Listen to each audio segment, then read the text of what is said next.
Good, we didn't catch any of It's that on the recording. definitely good that we didn't. Nothing about rum and cookies on this call. It's all PG. Hi everyone. Always. It is always and forever. It is December 16th, 2025. This is the last EDU Endpoint office hours for the calendar year. And we've got a few things to talk about. And then Richard's actually going to do a little bit of a show and tell for us, right, Richard, Yeah, on I am. user experience sync in What is Windows that? 365. What We'll is talk that? about it. We'll talk about it. Oh, That's a okay. preview. All right. So, Sounds good. um, let's jump in here. A few things on the Windows side. Again, I already threw those links in the chat, but I'm going to bring open my window. Nope, wrong one. Hold on. Here we go. There it is. A few different topics here for a few of the blogs that have been released. Not too much since Ignite has come out, but some things that we wanted to call out for you guys. So, a new blog on modernizing Intra ID auth flows with Webview 2 and Windows 11. So, essentially, we're just modernizing the sign-in experience for apps that use Entra ID. With kind of an embedded browser control using Webview 2. We use Webview 2 in a lot of our applications today, but I think this is going to kind of streamline the authentication in some of these services natively in the app, so less pop-ups and additional browser tabs that you have to deal with. So I think it's going to prove to be a little bit smoother experience there. So you can go ahead and start testing this and enabling it as long as you've got this certain KB installed, and there's a registry key that you want to light up as well. Um, you can also disable it if you want to, by just some ways that we're going to start modernizing that. I don't know that this is hugely significant, but WebView 2 again is kind of the modern standard, I think, for most of the authentication flows, and I think it'll be essentially really good, like in passwordless sign-in scenarios. If you're testing with passkeys today and doing some things like that, you're going to have better support there. So, kind of a heads up there. Moving on, Genesis Cloud and 5.9. I don't know how popular this is, at least in the K-12 space, but maybe some of our higher ed customers are using these solutions for contact centers within your environment. I see contact centers generally more in higher education. So if you have contact centers for calling experiences or CAS solutions within your environment, we have now brought support for Genesis Cloud 5.9 um, multimedia call redirection in both AVD and Windows 365. So, if you are using those solutions today, I think it was kind of a disjointed experience if you are using AVD or Windows 365, but we brought some new redirection capabilities into those environments for virtualization environments on the Microsoft side. So, maybe a small segment of you will appreciate that. Hopefully so. Probably the biggest one that I think everyone here will appreciate is that we now have a new report inside of AutoPatch, which again is available now for education for no additional cost.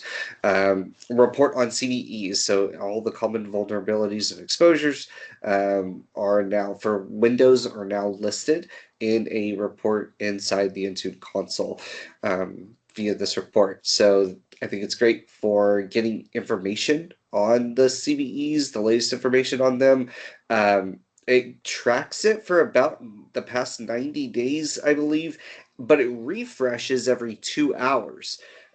So it's pretty up to date as far as the CVEs that are being released, and you can drill in to the specific CVEs, understand what that vulnerability is, understand which devices might be missing that key B to get patched.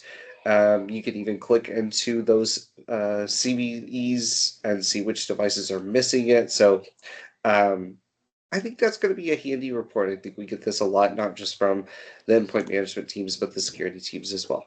So I haven't looked at it on my own tenant yet, but It's there. it's definitely there. Yeah. It's there. I saw it. I just haven't like dug into it. Well, it does exist. It's not vaporware. It's not something we blog about That's and then good. post 6 months later. So it's there. In fact, Dan gave the link to where it is. So even he sees look it. at that. Good job, Dan. Thanks for sharing. All right. There's a Skelly stack that was published on Copilot Plus PCs. So if you've got those in your environment or you're looking at purchasing them, just some learning material that you can review and understand how you can manage those a little bit differently, all the unique AI experiences that you want to light up or control within the environment there. Is there a turn all off button, Garrett? Yeah, technically, if you want, I don't recommend that. Where is the button? In the settings catalog. There's a Windows AI CSP now, right? And you can go turn all that stuff off if you want. All right. I think Recall has a little bit of a separate management. Well, yeah, you got to enable it, but yeah. The other options, then if you don't buy Copilot Plus PCs, then that stuff's not on. That's true too, but just don't buy those. Just don't buy those. I'm kidding. For those that are watching the recording, I'm kidding. Yeah. Oh, that's like another level. Okay. Let's do in Microsoft Intune for December. A couple of things, the admin tasks view. I think we talked a little bit about this already, but inside the Intune Admin Center, we're consolidating things like the multi-admin approval, the EPM request, Defender task approvals.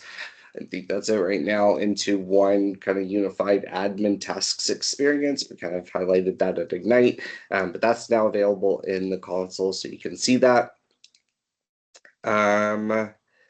By the way, this is for the 2512 release that yes. I haven't seen it hit my tenant yet.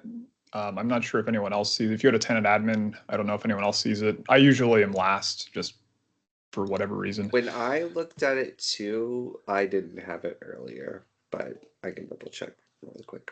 And I'll just show really quick the admin tasks. If you go into tenant administration, you'll see kind of right here this new admin tasks. Yeah, you're still on 11. I'm still on 2511. But this admin tasks preview. So if you're using EPM and the vendor tasks, the security tasks, and multi-admin approval, it's all going to be consolidated into one now. So that's nice. Lots of Android updates there. We don't really talk about too much on that front with you guys, but there's some good updates from the Android management side. And scope tag enforcement on EPM as well. So if you're using EPM today, endpoint privilege management, scope tags there. I think that was the biggest. Can you pull up the what's new page, not just the blog? Yeah.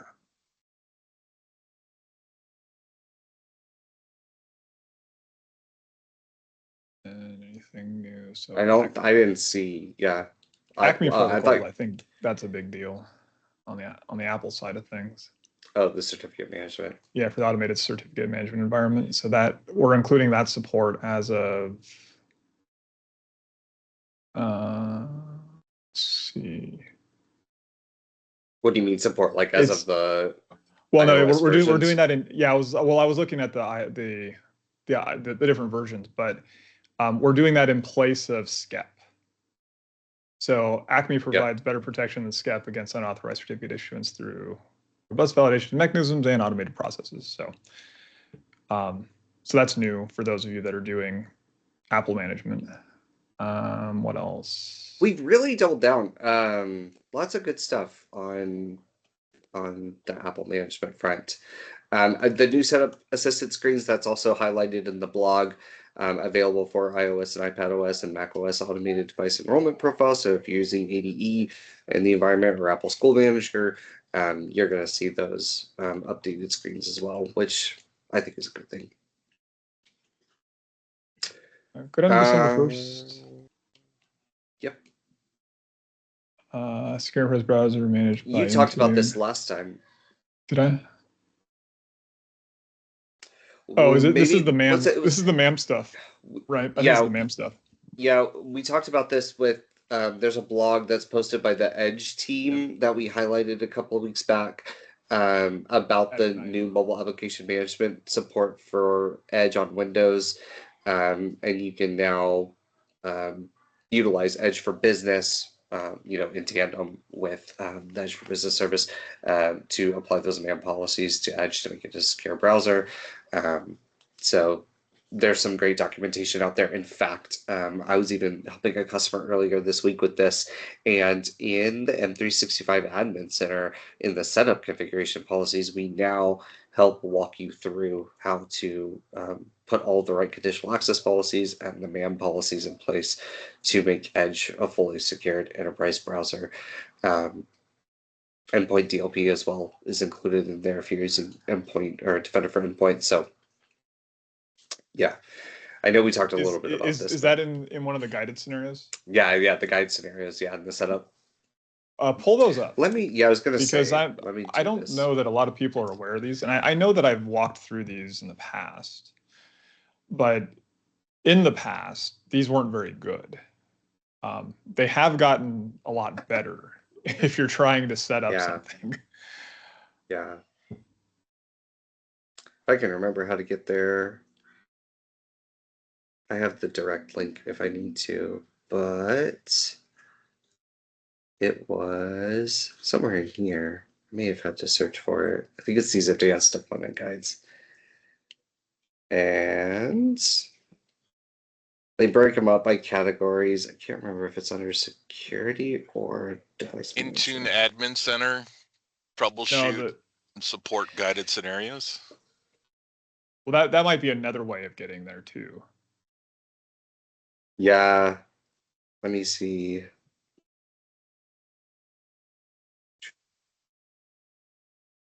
Yeah, but this has changed even. Yeah, this is all changed. I've got the direct link.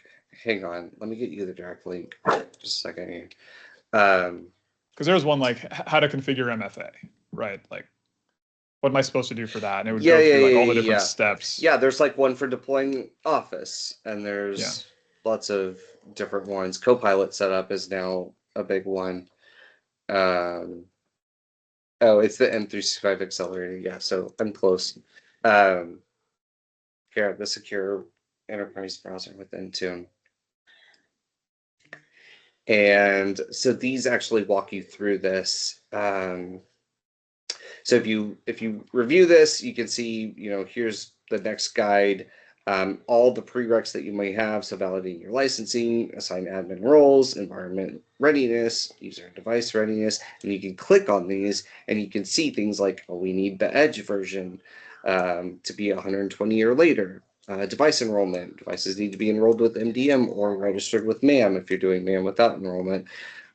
Certificate information, right? Just all the steps that you may need to be able to do this. And then as you walk through, you'll also see things like plan your integration with Defender for Endpoint or Purview for Endpoint DLP. And then we even break out, and I was impressed by this. This one in particular, we have an enhanced framework approach. So if you're following those basic NIST controls or STIG requirements, right? Understanding where you kind of fit in based on the environment. Maybe there's subsets of users in your organization that fall under these standards, regulations that you may want to attend these policies to. You can kind of follow along what this looks like. Even the NIST alignment, which is great for like cyber insurance policies that you may have in your environment. So you kind of have a good idea here of this, and I've had lots of conversations in the past with customer about what follows to those alignments and what is the proper setting that we need to enforce, and we're kind of laying it out here for you on this side. And then obviously enrolling these devices, but you'll even notice, right, corporate owned, Mac OS, right? It's not just Windows devices. And then we give you those download enrollment Visio diagrams. So if you need to do some architecture design sessions with your security teams or whatever, you can get that done pretty easily. you have to walk through this, right, and check which ones you're going to do, but then we outline all the steps. So kind of a next guide, pretty comprehensive. All the Learn docs are there.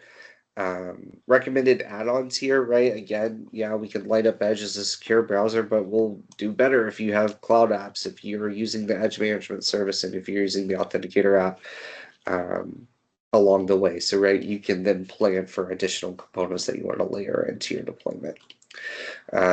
Even the deployment methods for how you want to deploy out Edge, assuming that you're not already. I know most of you are, but you know, how do we do it with Intune and 365 Apps Admin Center, which is the config.office.com portal, manual installation, even post-deployment verification. So pretty thorough to set this up and get all those man policies controlled. Again, we're having lots of customers kind of reach out about this, especially with new AI capabilities and how do we control this. So I'll throw this link in the chat too, so you can take a look at that.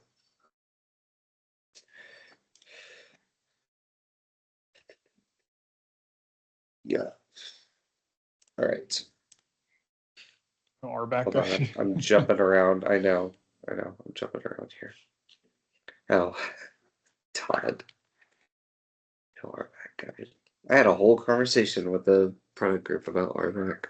It's a 4-letter word. Yes, it is. All right, moving on. This is a great little blog, just essential Intune reading list. If you know Lior, he's pretty engaged with the MVP community. A lot of you know that our MVPs are sysadmins and consultants and folks like yourselves that are really knee deep into the technology, and they tend to share their contributions with the community. So lots of kind of like a curated list of blogs that they've written throughout the year that I guess Lior thought was a good one to share with you all, and it kind of spans the gamut. So these aren't Microsoft official blogs; they're just like blogs on how to, or here sharing their experiences for things like Windows shared PC configuration, or hot image, or kiosk devices, what have you. So this is a fun one just to spend some time if you want to do some holiday reading, even community tools and automations, things you could implement in your environment. Again, hard for us as Microsoft people to talk about this stuff. We can't really say, hey, you should go implement this, but use at your own discretion. You can absolutely explore and learn more about those capabilities and take advantage of them if you want to. And then I kind of saved the big one for last. I just wanted to call it out here. You probably saw this blog, probably saw the news, and lots of areas that we are having some M365 pricing changes on the eSKUs. So the Intune suite is essentially coming to the eSKUs. So they're kind of breaking it apart and putting some components into E3, some components into E5. So this is a blog, and even Security Copilot that's being brought into E5. So this is a blog that just isn't making these announcements, added more value to the plans that customers are already paying for. So this is kind of the breakdown here, like remote help going into E3, advanced analytics going into E3, which is nice because that just builds on endpoint analytics. And then the Intune Plan 2 components, which there's a few things in there that may be interesting, at least to higher education. So those are all coming to E3. E5 is going to contain EPM, Endpoint Privilege Management, as well as Cloud PKI and Enterprise App Management, and then also Security Copilot. Now, Windows Enterprise E3 is also getting some new capabilities like quick machine recovery, which we've talked about, cloud rebuild for Windows 11, which is kind of that bare metal restore option from the cloud, point-in-time restore for desktop, post-quantum security APIs. We also talked about that a couple weeks ago, and then auto-patch update readiness. So that's great for those customers. As education, you do get Windows Enterprise E3, but obviously education customers are not under the E SKUs, they are under the A SKUs predominantly. Some of you are outliers. I know a few of my higher education customers are E because they have like an academic medical center, which is like a hospital. So there's a few of you out there, but by and large, most of our education customers are A3. And so you will notice that A3 is missing from this announcement. It is only E3. There are no plans at this point in time to bring it to the A SKUs. I haven't heard on, the pricing updates as far as the E SKUs were reflective based on the new capabilities added into the E SKUs. So getting Intune Suite essentially into those E SKUs, that justifies that price increase for the M365 E SKUs. I haven't heard what is going to be happening with the A SKUs, but as of this moment, Intune Suite is not included into the A SKUs. I'm getting very auto patch feels here. So, hate to be the bearer of bad news, but we are continuing to advocate and we'll see what we can do. There's certainly no guarantee. Obviously, student use benefits is kind of the big outlier there. Like, how do we plan for that from a cost perspective on our side? So, without driving up the cost for you guys too high, there's lots of things to take into consideration. So, don't shoot the messenger, but at the same time, we definitely want your feedback. Anything you can arm us with on justification of why that makes sense. We'd love to relay that to the appropriate teams. Richard, anything that I missed there or anything you want to underscore? Well, I didn't know you were going to talk about this, so putting me on the You spot. should have read the deck. I'm calling it out. I'd rather get ahead of it. So yeah, no, it's fine. Yeah, it's been the feedback has been heard from those that are upset that it's not included within the A3 or A5 SKUs. We are internally advocating, just like we did with AutoPatch. It took a while for us to get AutoPatch. I suspect it's probably going to take a while for us to try to make the business case and the justification for this, but there are more costs associated with these features, not so much just the development cost, but also data, what we'll be collecting for things like advanced analytics with Intune. There's a lot of data that's going to come along with that. So with the other solutions as well. So just know that we are internally talking to folks. There's nothing to announce at this time. This is going to change, but the messaging right now is that there's no plans right now for any of this stuff to make its way to either A3 or A5. But we're still going to work on it, and we'll see what we can do. And Francesca actually has a really great point, which is Intune remote help. That is still in A3 and A5. Yeah. So that you can absolutely use that. That does not change.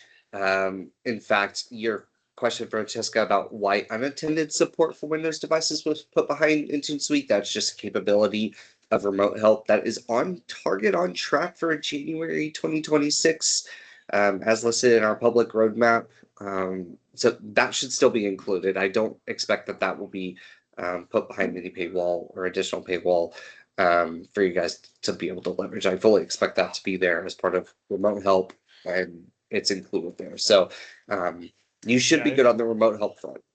And remote help was one of those things that we had to internally advocate for as well. Like that wasn't originally intended to be within A3 or A5 or even A1 for that matter.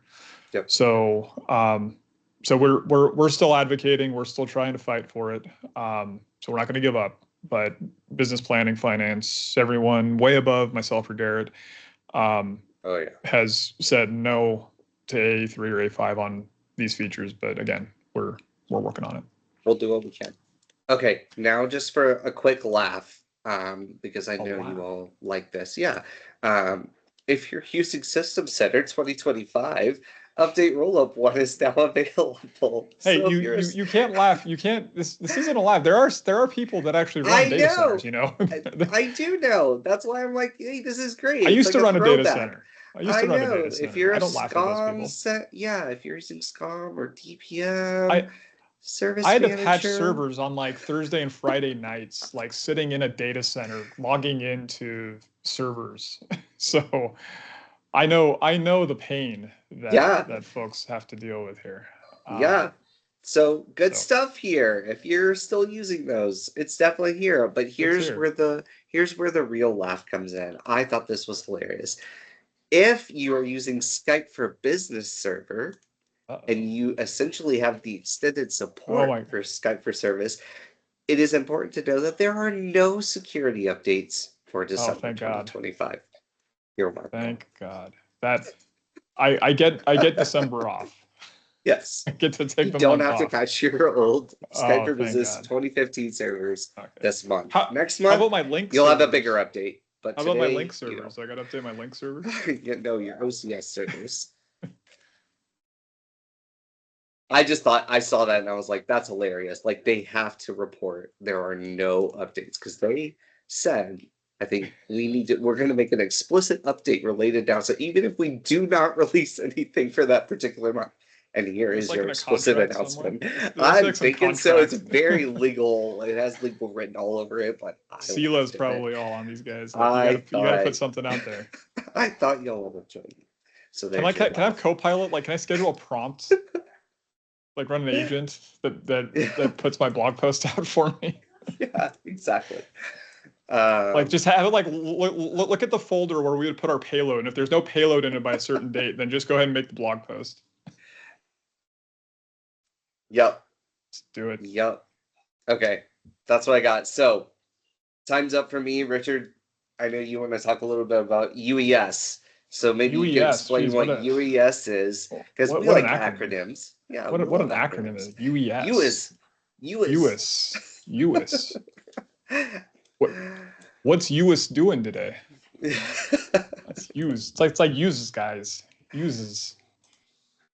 All right. User experience sync for Windows 365 Frontline in shared mode.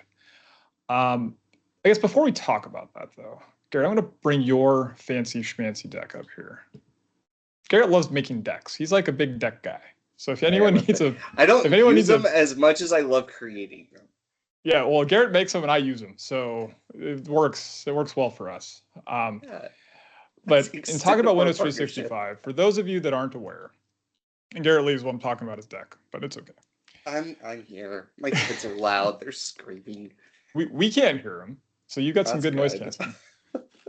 All right, so Windows 365 options. So for those of you unaware, Windows 365 are SaaS, called a SaaS solution in Intune for managing virtual desktop environments. So we've got really three flavors when it comes to Windows 365. We have Enterprise and then Frontline dedicated and Frontline shared. Enterprise cloud PCs, just think of your laptop. We take that, we put it up in the cloud, one-to-one PC, 24/7 use. It's always available for any user that wants to use it. In Frontline, we have dedicated and shared. With dedicated, that allows basically shift worker scenarios where someone can, we buy the Frontline license and then we get 3 cloud PCs that are available for my shift workers. So if I've got someone that's working 8 to 5, then I got someone that comes in the following shift after that, and then someone that comes the following shift after that. They'll all have their own individual PC, but they can only use it. Only one person can use one of those machines at any given time. We can't have all 3 people using all 3 of their PCs. But Frontline in shared mode, this is where user experience sync is actually going to come into play. Because in Frontline in shared mode, this scenario is where you get one PC, but many people can use it, but not at the same time. They can only use it one at a time. So imagine if I had like 30 of these that I purchased, and I've got 30 people that want to use them all at the same time. I'm fully licensed. Everyone's using them all at the same time. I have no concurrency. I have no additional concurrency at that point. Like everyone's using those machines. I can't have the 31st person come in and use the machine. If they try to use it, they'll get a message saying there's no resources available. There isn't a machine for them to access. But when someone signs out, then the next person that wants to sign in, they can sign in and then they can now use the PC that someone vacated. So in this scenario, it's designed more so for those brief tasks where if I might just have to use an app for like maybe an hour or two, maybe like in a lab scenario where you're providing applications for your end users, But we don't need to persist user data. Like we don't care about their user profile. In fact, we want that profile to be gone. So think of this more like a non-persistent scenario. Although it's not true non-persistence. If you're coming from Citrix or any other VDI provider, in those non-persistent use cases, you typically blow the whole VM away and it's a brand new one for the next person that signs in. That's not really the case here. You still have the core Windows installation. The core VM is still the same. It's just that when the user signs out, their user profile is reset, it's gone, it's not there anymore. So the next person that signs in, their profile would be the only one that's there. So we only have one profile that's actually on the machine at any given time.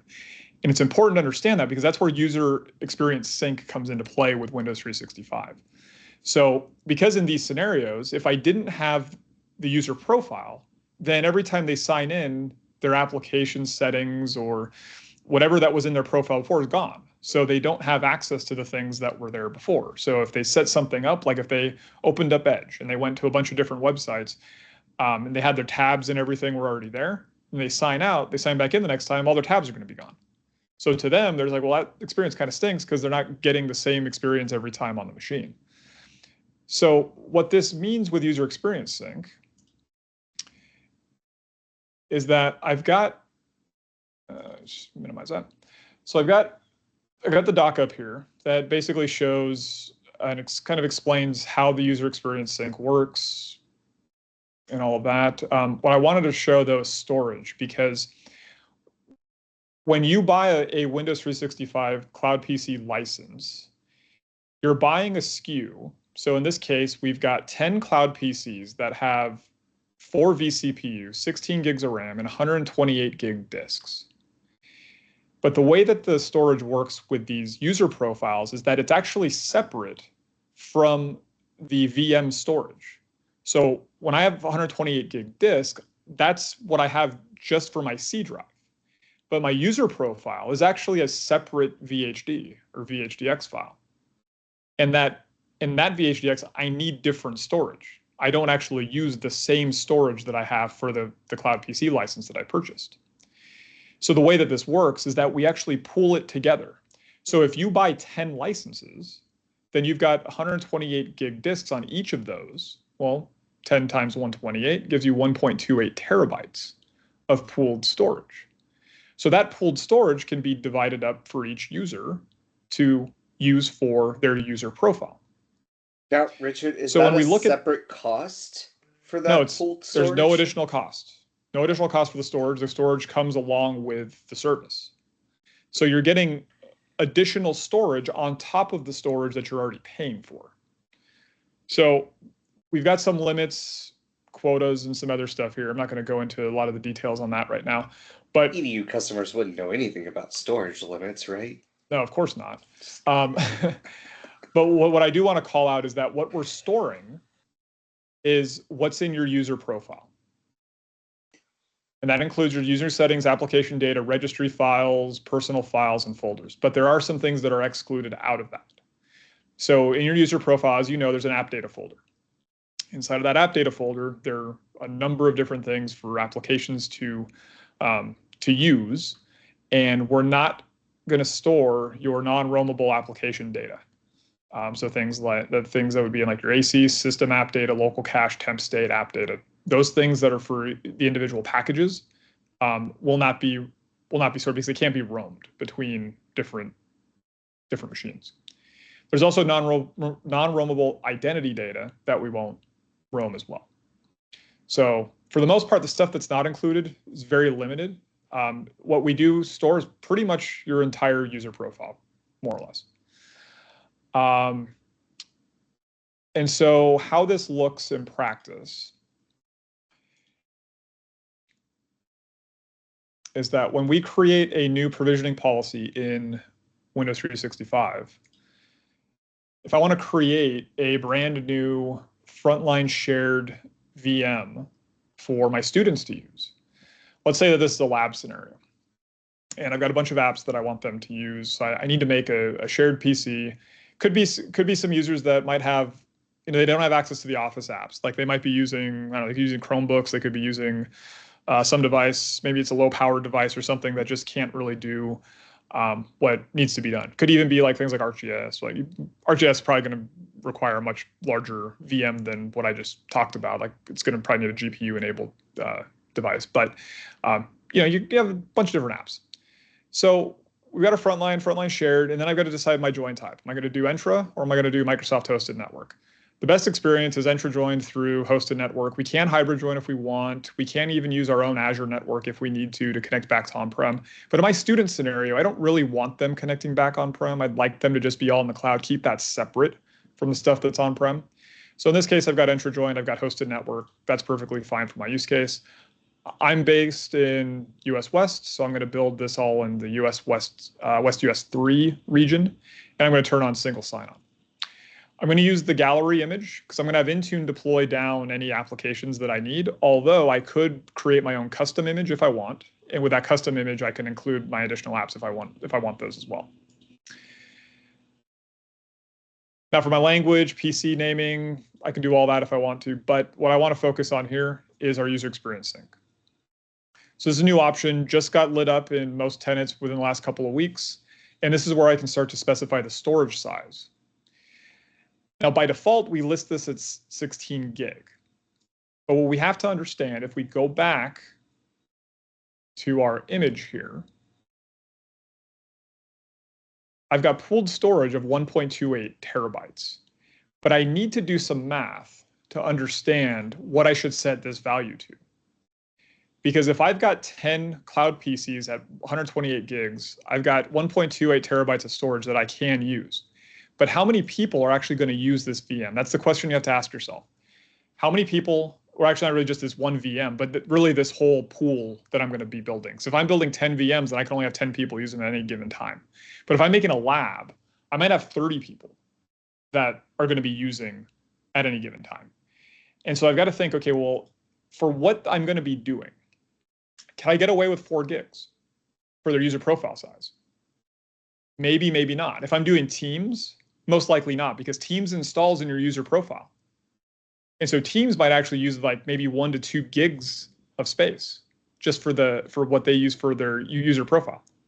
So 4 gigs might be cutting it close. If I also think about the applications or the other data that I might be putting in the profile, OneDrive, and there's other stuff that actually is going to be in that profile on top of just what Teams is using. So 4 gigs might be the limit if I'm not using Teams. If I'm using Teams, 8 gigs might be where I need to, that might be the sweet spot. But a lot of this all depends on what my total pooled storage is. So you'll have to think about the number of cloud PCs, the applications that I'm using, and then the total amount of storage that I've got access to in order to determine what this number needs to be. And it's going to be different for everyone because it's going to depend on what your apps are doing and how they interact with user storage. And on top of this, you can also configure, and we document in here, not just the storage limits and what happens, but also how to optimize storage. Like storage sense, turning on storage sense to clean up temp files that would be in your user temp folder. Downloads, cloud-backed files, all of those things are important to clean up to make sure that we're not exceeding the user profile storage that we're putting on our temporary profile. I'm sorry, not our temporary profile, on our profile disk. So in my case, it doesn't really matter. I can set this to 8 gigs. That's probably a good sweet spot. I'm going to use scope tags here. Then I want to add my group. And so in this case, I got my Windows 365 users. And for my cloud PC size, I've got 3 shared cloud PCs available. My assignment name, do Frontline shared MHN EJ2. And then the number of cloud PCs. It's your friendly name. That's friendly to me. When I've got Frontline dedicated, Frontline shared, enterprise, and all this other stuff showing up on my Windows 365 app, I need to know which one's which. So to me, that's friendly. And then the number of cloud PCs. So this is where if I've got, if I had 30 licenses available in my tenant, then I would put 30 here, and that'll allow me to have 30 users concurrently use these shared PCs. In my case, I only have 3, so I would at most be able to allow 3 people concurrently to do this. In my case, I'm just going to do 1. I'm actually not going to provision this anyway, but I just wanted to kind of walk through the process to show you how all of that worked. Once you create it, it's then going to go on the back end. It's going to start spinning up the VM. That's going to take probably about half an hour or so, maybe 45 minutes. Just depends on if you're doing intra-join versus intra-hybrid join. If it's hybrid join, it's probably going to take longer. But in general, it takes about 30 to 45 minutes I've seen with Microsoft intra-join. And so once that's all done, you'll end up with your provisioning policy showing your Frontline shared PC. And this provisioning policy that you've created will have all the information that we just saw me fill out in the form. All this stuff is pretty much the same. The difference here is I got my storage size a little bit bigger, but everything else is all pretty much the same. Shows the device that was provisioned by this policy, and then the user storage. So this is new as of a couple weeks ago when we turned on user experience sync. We now have this user storage tab, which shows you the users that have signed in and whether or not the storage is currently attached to a VM. So when it gets attached, this will actually change from not attached to attached. And so as I sign into, I'm going to sign into a machine here in a second. When that happens, this will actually change to attached. What you'll also notice here is the total amount of space that I have for storage. In this case, I provisioned one cloud PC, therefore I got 128 gigs of storage. I've used 32 because 2 users have signed in, 16 gigs each, and I've got 96 gigs available. So realistically, for this one profile, or this one provisioning policy that I've set up, I can have, what, three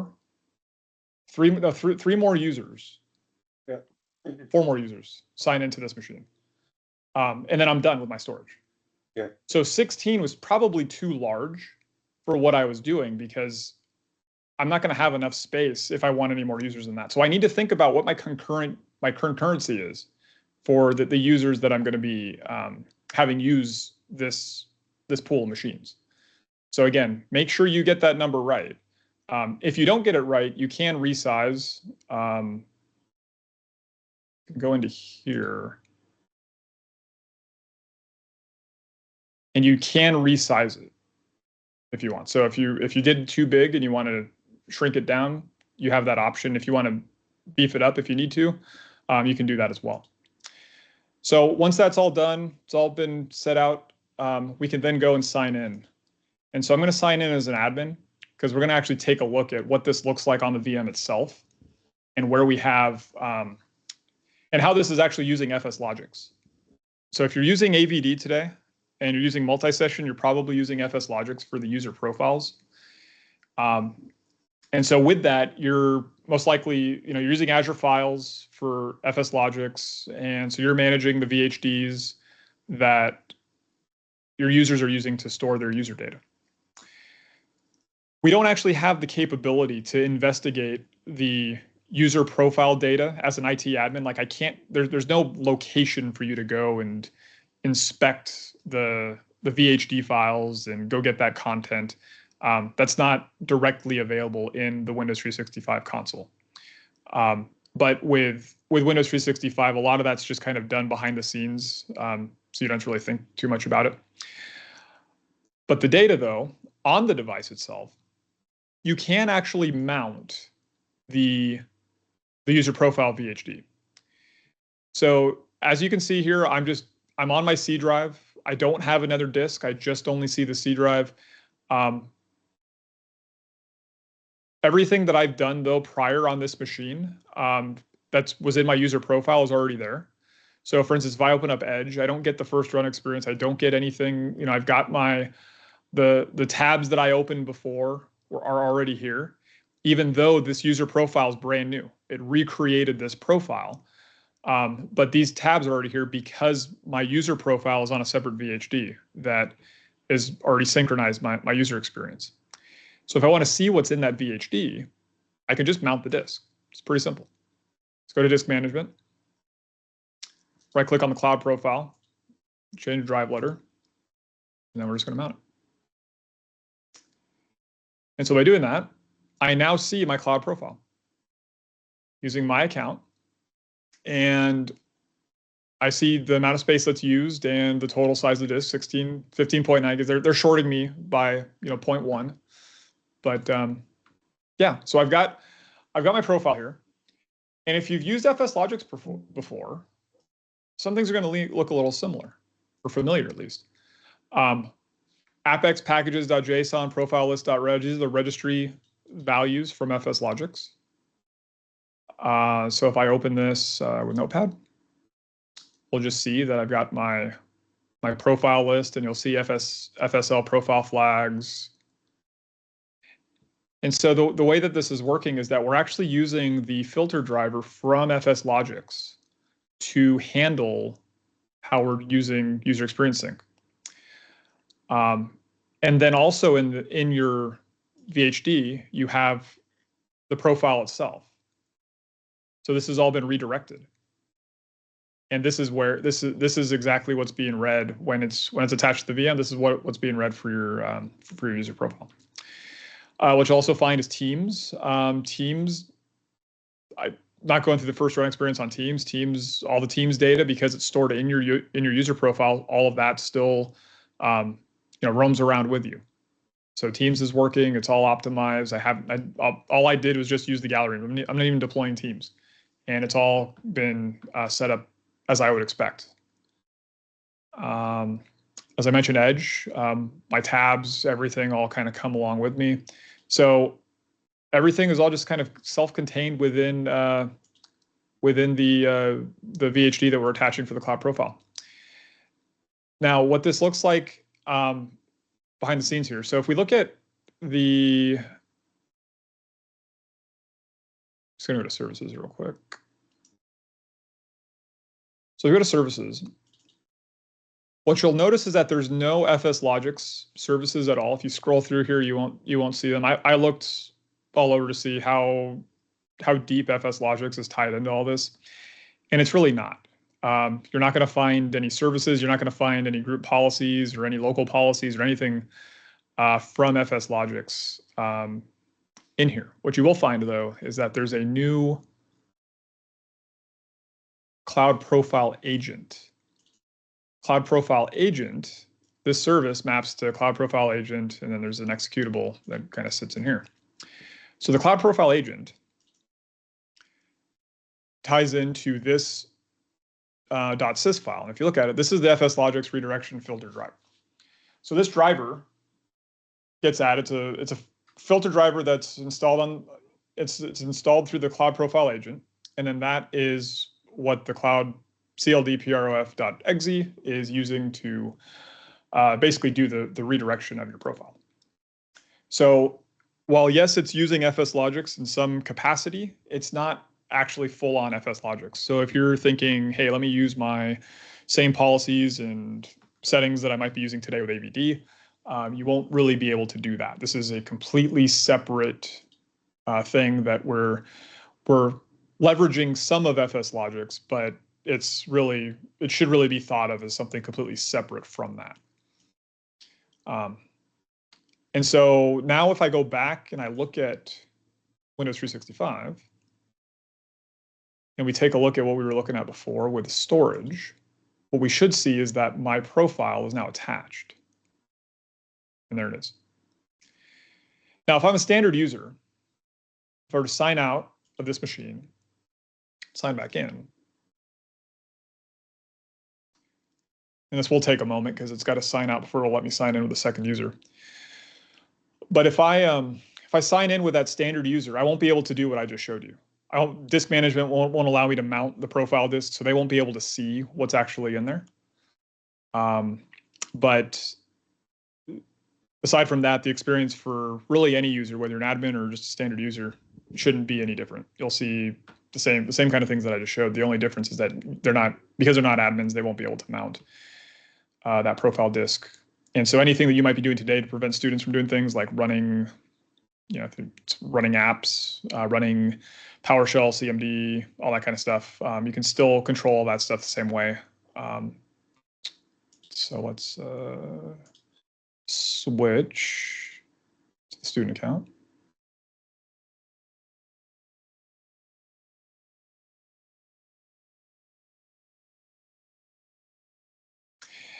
it's still signing my other profile out. But this is the message that you see when there aren't any resources available. In this case, we couldn't connect because there are currently no available resources. Try again later, or contact tech support if this keeps happening. If I had a second license, then obviously I'd be able to get in. But because I only have the one, we really do limit you that you won't be able to sign in. But there it goes. So this is going to create a brand new user profile for this student account. So it'll take some time. And the only kind of downside I see to this experience is the OneDrive sync client has to install for the user every time. Even though that we're roaming the profile, the OneDrive sync client takes some time to spin up. So if you, like right now I'm in it, I can interact with the desktop. But when I open up File Explorer, I see my OneDrive, but the client itself isn't actually instantiated yet. It's still spinning up. Eventually, it'll, within about 2 to 3 minutes, it'll eventually show up here. But I won't be able to, if there's something in the cloud, I won't be able to access it. But if it's something that was already previously saved, then I should be able to access it. I've got, well, I don't have any PowerShell modules in it right now, but if I had files for this user, I'd be able to access those files if they were already saved previously to my cloud profile, or to my profile storage from user experience sync. So this is the one. So now it's here. Now we see the cloud icons are showing up. Well, it was here. They'll be back. But it's still kind of coming through. But aside from the OneDrive stuff, everything else for the most part seems to work fairly well. As I mentioned, opening up Edge, again, first run experience, all that stuff, won't have to go through it. If I had my tabs, those would all be open. And then, as I mentioned earlier, for students, if you have anything that's locking them down, I can't run anything as admin because I'm the standard user. But even if I ran terminal, I've got app blockers blocking all the student things that I would typically have students try to access. So they can't do that. And yeah, so that's pretty much it. Nice job. Garrett, anything to add? No, the whole time, and you said not to call it this, but in my mind, I'm like, yeah, it's like FSLogix Plus, right? It seems like everything these days has a plus added to it as a remarketing brand. But I think it's cool that it's the same team that developed FSLogix, so being able to simplify this for Windows 365 is just a value add to the desktop as a service solution. So thanks for kind of showing the behind the scenes. I really think that the user experience sync is the last. It was the missing piece, I think, with the the shared or the multi-user experience. I think now that we have that, it starts to kind of pull everything together so that users have a better experience using the service. So yeah, I think it's great. Again, this was just announced. I think it went GA at Ignite. This was one of the first times that we went with GA with something before we even saw a preview of it. So pretty new. And if you, again, there's kind of some chatter in the chat about the use cases for Win365 and EDU and where this could be a fit, and definitely understand that it could be cost prohibitive in some ways, but with Frontline shared that Richard was showing, this could actually help from a cost reduction perspective, because the more you use it, the actual cheaper it is per user, per student, if it's an EDU scenario. And so, if you haven't looked at the solution yet, it's a great time to look at it, and we're here to support you through that. So, yeah, nice job. Well, thank you, sir. Okay. I think Jesse wants the background, so yeah, we'll see if we can extract that and share it with you. I think that's we our get in Christmas trouble. gift to you. That's like a Sela kind of thing. I think we'll get in trouble for a wallpaper.